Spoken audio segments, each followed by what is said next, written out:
So once again may gabi ka na itong tanan. So ito sa kadit guys, ito sa nang sit up akong kuan guys, naaba ko signal, naaba ko audio. Kuan man taron December, January 9 atong adlaw ka.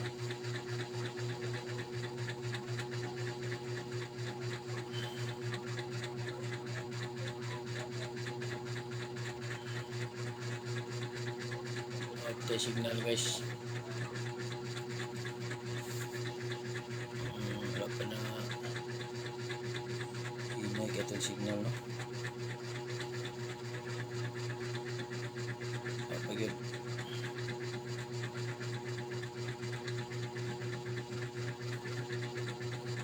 Man yung signal na to. Ang sawa ni. Spiat yung kana.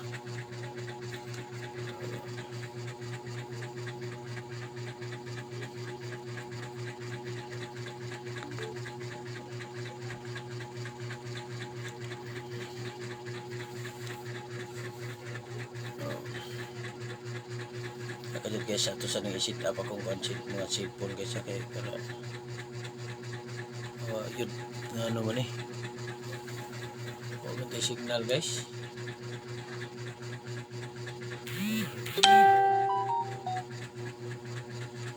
Kinsay na dia guys, PM lang po kay yun maklaro guys.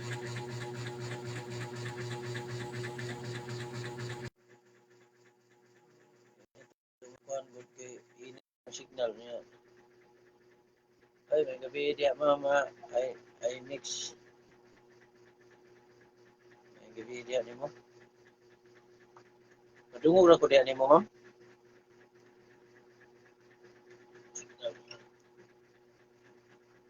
Hindi ko madungog ya.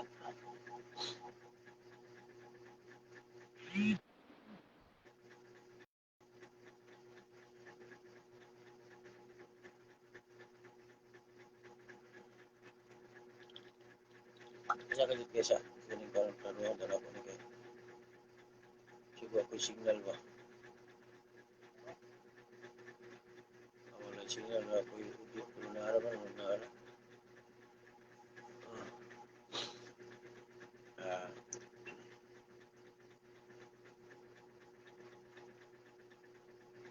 Musta naman kaniya ma'am? Musta naman yung lungsod sa Argao? Peaceful na yung lungsod sa Argao kaya wala na itong most wanted diya nga kuan ako nadakpan or nisukol napatay sa atuang hipi diya nga si Gianos Giangan.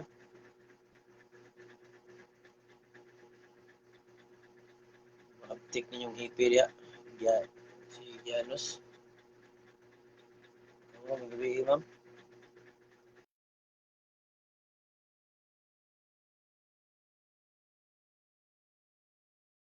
Wala na signal.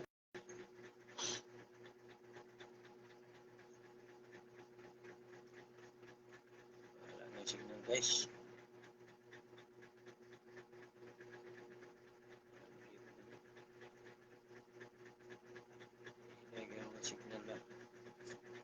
So once again, may gabi ka natong tanan ang atong January 9, 2024. So ang atong ipaambit karong gabi una, kinotlo gikan sa basahon ni Lucas Lucas 4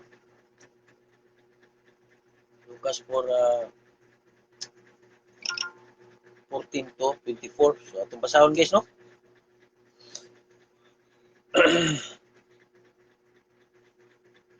Misugod si Jesus sa iyang buluhaton didto sa Galilea.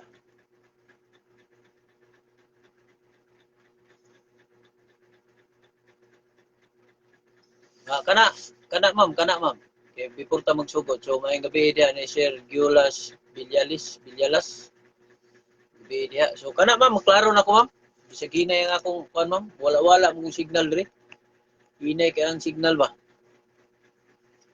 So atong basahon guys, no?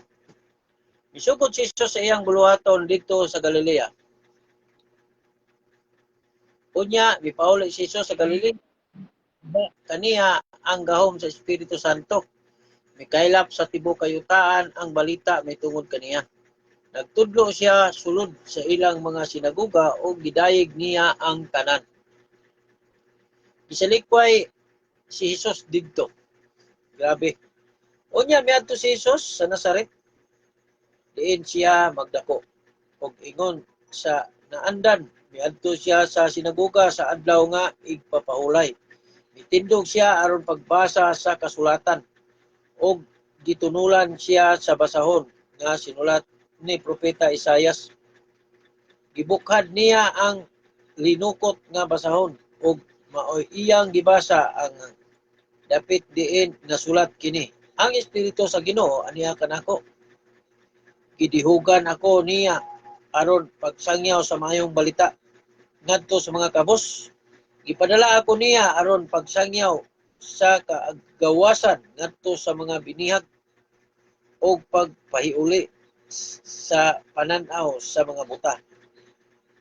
Pagpagawas sa mga dinaog-daog o pagpahibalo sa tuig nga ang Ginoo muluwas sa iyang katauhan. Unya, gilukot ni Jesus ang basahon o giuli ngadto sa piniyalan. O milingkod siya, mitutok kaniya ang tanan nga didto sa sinagoga. Unya, miingon siya kanila. Kining bahina sa kasulatan natuman karong adlaw. Ingon sa inyong nadungog nga gibasa. Nakadayeg kaniya silang tanan o nahibulong sa mga matahong pulong na iyang gisulti. Miingon sila, dili ba kini siya ang anak ni Jose? Miingon siya kanila, sa walay duha-duha, inyong insulti kanako ang giingon sa sanglitanan. Doktor, tabali ang imong kaugalingon. Kamo usab moingon kanako. Himuha dinhi sa imong kaugalingong lungsod ang mga butang nga imong gihimo dito sa Capernaum. Sumala sa gitaho kanamo. Apan sultihan ko kamo. Niini nga usa ka propeta dili gayo dawaton sa iyang kaugalingong lungsod. Mo kini ang ebanghelyo sa tong Ginoo karong gabi una. So may gabi diha Sir Julas Villalas o ni Ma'am Inix League Aquacras o sa mga naa diha. So guys, ang atong paambit karon ug atong usa-usahon sa diha nga si Jesus nagtuman na siyang buluhaton isip Ginoo kay nagsangyaw ni siya sa may balita niya. Iya jud ning gibuhat para matuman ang kasulatan nga nahisulat sa balaang kasulatan. Unya, ang una dinhi kining gitawag og nagsugod na sa pagsangyaw or naghimo o misugod si Jesus sa iyang buluhaton dito sa Galilea. Unya, ikaduha, si Jesus gisalikway sa iyang kaugalingong lungsod. So, na dinhi gisalikway sa iyang kaugalingong lungsod. Unya, ato ning usa-usahon. Mismo si Ginoong Hesukristo sa diha nga nagsangyaw siya didto sa mga lugar nga diin dili iyahang lugar. Ilado siya o nituang kaniya ang mga tao tungod sa mga milagro nga iyang gihimo. Apan sultihan ko kamo nga sa iyang kaugalingong lungsod sa Nazaret walay mituo kaniya. O apan dinhi atong mabasa nga niingon mismo ang atong Ginoong Dios nga walay usa ka propeta nga tuhuan siyang kaugalingong lungsod. So ingana gyud na guys. So ako dili ko mabalaka, dili ko magduol nga mismo sa akong lungsod, dili gyud sila mutuo nga nahimo ko magsasangyaw sa mga balita. Kay kailangan sila nako buangon man sa una niya daghang kaayong sala. Apan mismo gali usahay ang atong pamilya, usahay atong asawa, ako asawa, usahay imong anak, o imong pamilya mismo gamiton si Hawa para kita mayawa. So buot pasabot na usahay ang maghimo po nato og makasalata ato ra pong mga pamilya. So naisulat pa na sa balang kasulatan.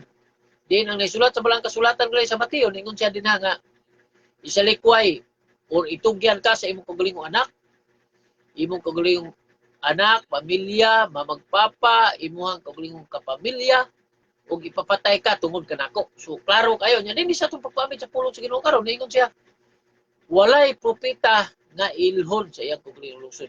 Mismo ang atong Ginoong Dios walay niila kaniya dito sa Nazaret tungod kay iyang giingnan niingon ang mga tawo nga di ba kini man ang anak ni Jose.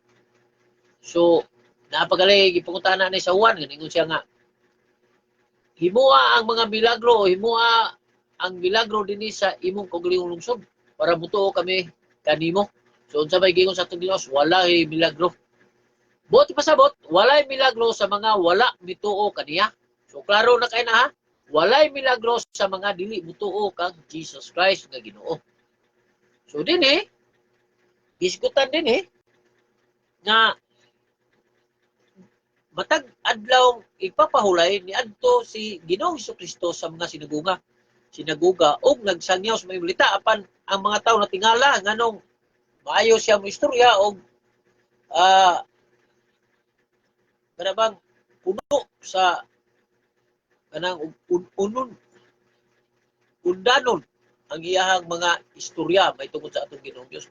Kanong mingo matag dili undanon nga siya man ang tinuod nga Dios, siya man ang Ginoo, siya may naghimo sa tanan. So mo nang kita mismo dili igsapayan, dili ta mahadlok nga mismo sa atong kaugalingong barangay, mismo sa atong kaugalingong pamilya walay mutuo kanato apan atong ipadayon ug unsay atong natuhuan ug ipadayon ang sangyaw sa mibalita tungod kay kini man ang atong misyon. Kung kana inyong misyon dili na to ikaulaw nga magsangyaw ta sa mibalita, magsampit ta sa pulong sa Ginoo tungod kay mao kini ang pinakaimportante butang dinhi sa kalibutan. Nganong maulaw ta miskot sa pulong sa Ginoo? Nganong maulaw ta nga mosunod kaniya tungod sa atong pagpakasala? Pero ayaw duha-duha. Once nga mangayo kag pasaylo sa atong Ginoong Dios sa imong mga sala nga nabuhat, gipasaylo na kaniya nya. Ang pinakaimportante dili na nimo usbon kung unsay imong mga gipagbuhat o unsay imong mga sala nga gibuhat. Mao na tinuod nga pagbag-o, mao na tinuod nga kinasing-kasing nga pagbag-o. Tungod kay kung kinasing-kasing kang nagbag-o, kahadlukan na nimo ang pagkasala tungod sa atong Ginoong Dios. Anak ka importante guys ang gahom or ang pagbag-o or ang pagpangayog pasaylo or paghinulsol sa atong mga kasalanan nga gibuhat. So dinhi sa ato ang pagbasa karon si Jesus Christ nagsugod naman sa siyang misyon sa pagsangyaw sa may balita unya nailado na siya tungod sa iyang pagbuhat unsa man ni kini pag-ayos mga masakiton, kini pag-istrit sa kanang naang kimpang, pagpalakaw sa kimpang, pag-ayos mga buta, ug uban pang mga sakit nga iyang giayo. Tungod kini sa pagtuo kaniya nga siya Dios. Apan sa mismo niyang lungsod sa Nazaret, why mituo kaniya? So nakita ninyo, wa gyud nituo. Siya mismo ningon nga walay propeta nga ilhon siya kaugalingong lungsod. So, mura ra ko na sa tuwa, bisag unsay taas pagranggo nga imong maabot.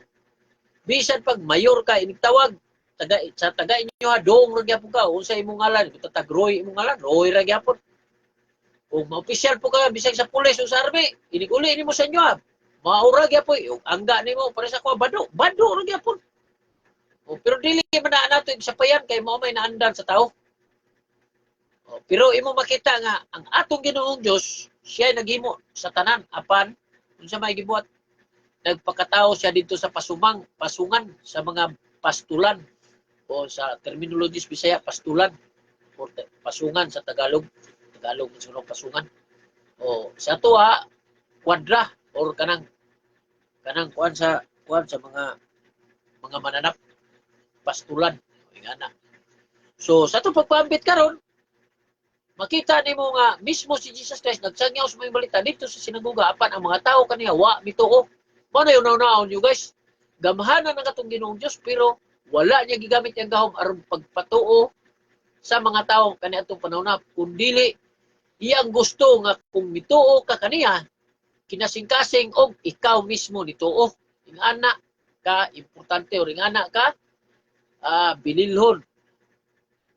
Ang pagtuo or pinaka-importante ang pagtuo tungod kay walay milagro nga mahitabo kung dili ka motuo. So mismo dinhi nabasa nato karon na mismo siningon si Jesus Christ nga sa mismo nimong lungsod dili ka ilhon.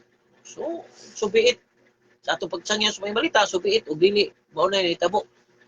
Reality mo gina. So naisulat sa balang kasulatan apan sa atong tagsa-tagsa ka pamilya, tagsa-tagsa ka kalingon bisag asa ta atong dalon ang himayaon og simbahon ng atong tinuod nga Dios na si Jesus Christ, Dios nga man sa anak. Mao kini ang tinuod nga Dios nga atong angay simbahon, Dios ni Abraham, Dios ni Isaac ug Dios ni Jacob. Dagana na suko nako sa ingon pa kung misis nga naunsa naman ka. Nga lahi naman na imong pagtuo. Someday akong pagtuo nga ang akong giampuan Dios nga man, Dios sa anak, Holy Spirit man. Labi na ang Dios nga man tungod kay mao kini ang naghatag kanakong ikaduhang kinabuhi or dili lang ikaduhang kinabuhi. Daghan ang kinabuhi tungod kisa akong experience. Una, 98. Niagi ko kamatay. Siya naghatag na kong chance. Makabalik sa akong lawas. Niya, giambos me. O, niya, daghan pa mga panghitabo sa akong kinabuhi. Gipatungan ko sa mga drug lord. Gyap ko nakuha. So, meaning, ang Ginoong Diyos, mo naghatag kanto kanan o guide o panalipod. So, di na to angay kadlukan guys ha. Ay, kamo diha mismo, i-fight na to. Nga, saman, i-fight na to nga ang tinuod nga Diyos, Diyos nga man, Diyos sa anak, Holy Spirit. Subiit, wala na ikuan diya. Example, kung sa reliyon mo, basta nito siya Jesus Christ, o subiit, okay ra. Ano naman, tungod kay, usa naman ang atong tinuod nga Diyos, Jesus Christ naman, Diyos Ama, Diyos sa anak, Holy Spirit. Pero kung atong ubaron bi human or sa pagkatao, lisod kay itong karon kay sa ato ang tinuan, sa among katinuan, katoliko mo ko. Pero, kanang presa ng Holy Trinity, so tulo nga usa. Diyos Amahan, Diyos Anak, Holy Spirit. Lisod kay na nito karon, dili yung kakatugkan ni anak. O, tungod kay maglisod magka sa atong panabot nga mahitabo gina. Nga naman, kay imposible makay mahitabo. Sa ato pero sa Ginoo walay imposible. So una na to nakita nga tulo sila. Unsa man? Didto sa pagbunyag sa Dios nga anak nga si Jesus Christ gibunyagan ni Juan nga tulo jud ang presensya dito. Una ang anak, ang Espiritu Santo o ang Dios nga man. Una nitingo ang Dios nga man yung siya ang gikahimutan kong anak nga diin nalipay ako pag-ayo. So nigawas ang Espiritu Santo sa purmang salampati ug ditugdon ug ni batog kang Jesus Christ ngana. Pero sa ito pagpambit sa pulong sa Ginoo karon, di ato lang gipasabot nga si Jesus Christ nag-start na og himo siya mga buluhaton sangyaw sa mga balita. Pag-ayo sa mga masakiton, pagpakita, paghikap sa pag-ayo sa mga buta, tanan mga sakiton. Unya ang pinaka-importante na itong pagpambit sa pulong sa Ginoo dili ta angay madok mismo bisag atong pamilya kontrata. Tungod kay dili sila kauyon nga ang atong gisangyaw lahi kunuhay sa ilang pagtuo. Like for example, ako Katoliko ko nya di naman kumutuan ang moingon nga 40 días na maglabay-labay, maglakaw-lakaw patong kalagri. Guys, sa akong experience, hindi kamatay ni musaka jud ka dito. Nya una din mo makita kanang gabon nga daghang kay mga tao. Mo gid una mo makita. So ingana makita gali na ninyo patay na mo ana. So ang inyong unahuna din og dito, parehas sa gyud, wa gyud kalainan. Ang kalainan lang jud wa gyud tay power dito. Once nga makigistorya ka sa mga tao dito nga naa, kanang imong makuyog, dili gyud mo makaistoryanay, di mo magdungog.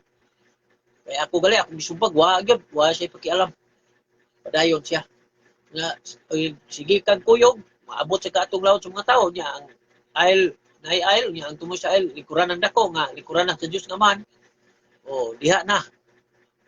Makita na ninyo ug asa mo sa left side ba mo sa Ginoo o sa right side ba mo. Pero pait kay palundungon nga kung mabutang ta sa left side sa atong Ginoong Dios, nagatubang nako. Kamo example kamo nagatubang nako so right side ata mo.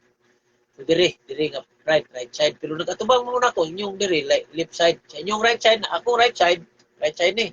Mo na left side ninyo so aisle ang tunga so dire ka kung mabutang gali ka sa left side o right side kung katubang ka sa trono sa Dios naman nga katong Quranan alao ta kaya naman mapriso ta sa nagilab kalayo sa impierno nga walay katapusan tungod kay silot sa atong ipangbuhat dinhi sa kalibutan. Nga daghan ang gipadala naay gihimong instrumento sa atong Ginoong Dios para mabag-o ta apan wa ta naminaw. Tungod kay nagpalabit ta sa atong pagkatao, nagpalabit ta sa atong pagkaadunahan, nagpalabit ta sa atong pagkatawhanon. So mo nay pait. Mo nay pait guys. Gabi ni Ma'am iyang. Iyang. So sa atong pagpaabit karon atong hinumduman ug atong i ipaabot sa atong mga isig katawo nga kung kita kamo dunay pagtuo sa atong Dios nga man Dios Anak ug Spirit o mismo sa Dios nato nga magbuhat, ayaw ninyong ikaulaw kung dili magpadayon ta sa paghimaya o pagsimba sa atong tinuod nga Dios nga wa nay lain pa. Dios Ama, Dios Amahan, Dios Anak ug Holy Spirit. Siya lamang nga atong sibahon, wala nay lain pa. Siya lamang ang atong ludhan, siya lamang ang atong ampuan. Ingana ang pinaka-importante nga ato untang tumanon dinhi sa kalibutan tungod kay kung magpalabit ta sa atong pagkatawhanon ug ato i-priority kini mga butang sa kalibutan, kini tawhanon nga panginahanglan, kini tawhanon nga mga pahandi, way kapuslanan dinhi kaabot sa panahon nga kuhaon na atong hinulumang kinabuhi maadto lamang kita sa nagdilaab nga kalayo sa impierno nga diin giandam unta sa Ginoo alang sa mga sumusunod sa yawa o sumusunod sa daotang espiritu. Ingana unta guys. Pero ano tayo mahimo tungod kay ang kamo, ako, kita nga dinhi sa kalibutan maoy mo decide og asa mo gusto adto mo sa langit adto mo sa impierno tungod sa inyong binuhatan. So timanin ninyo akong istorya ha. Ang binuhatan usa nga basihan sa atong kaluwasan tungod kay sa diha nga namatay ko, sa diha nga niapil ko linya dito, ako gyud nakita sa libro. Di ukab sa libro dili ngalan nga literal nga atong makita nga ngalan sa nang gipatuo sa tuwa nga ang Ginoong Jesucristo hukom na to di man tinuod kita kamo mo'y naghukom kung asa mo mupili sa buhi pa mo.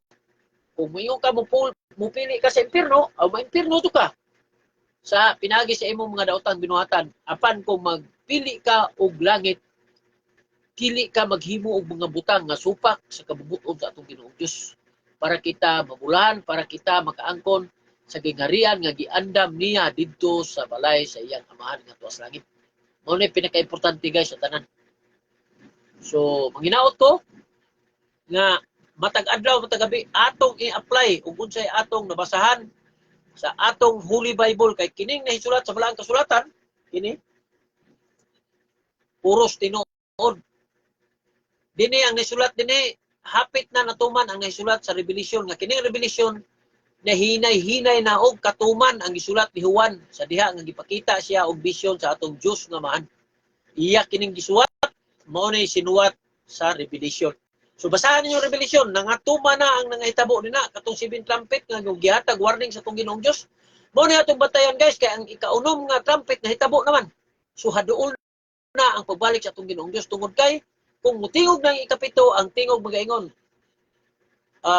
Ang gingarian sa langit ug sa yuta may mo gingarian sa anak sa tao. Kung gitawag anak sa tao ang lisulat sa balang kasulatan, kinsa pa man ang anak sa tao nga Dios, si Jesus Christ na wa na lain. So ikaduha niya ang pagbalik. So alaot kadtong mahibilin dinhi nga dili makaadto sa iyang gitawag og kining rapture. Apan kung diri ka mabilong sa iyang gitawag og silot kining pito ka panaksan sa kasuko sa atong Ginoong Dios, wrath of God. Kung makatilaw ta nini mabilong ta diri sa gitawag og tribulation nga diin mag-antos hantod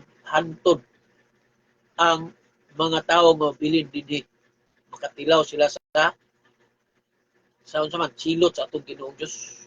So manghinaot ta nga ari unta ta maapil sa rapture dili lang sa tribulation. So ato ning tapuson pinagi sa pagampo in the name Father, the Son, Holy Spirit. Lord ani ano sab kami karon nagaampo ina ta.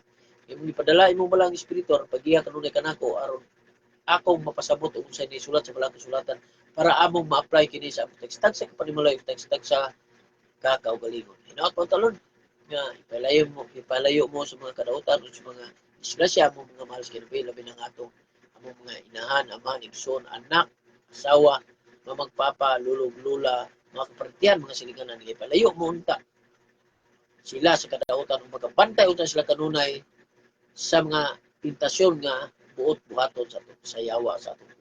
Ato talon kini ang usab ikapon mo katong dunay mga balatian karon na laminaw inatonta nga ikapon mo inong tag sa balatian para maayo sila para makapadayon sila silang misyon nga imong gihatag kanila.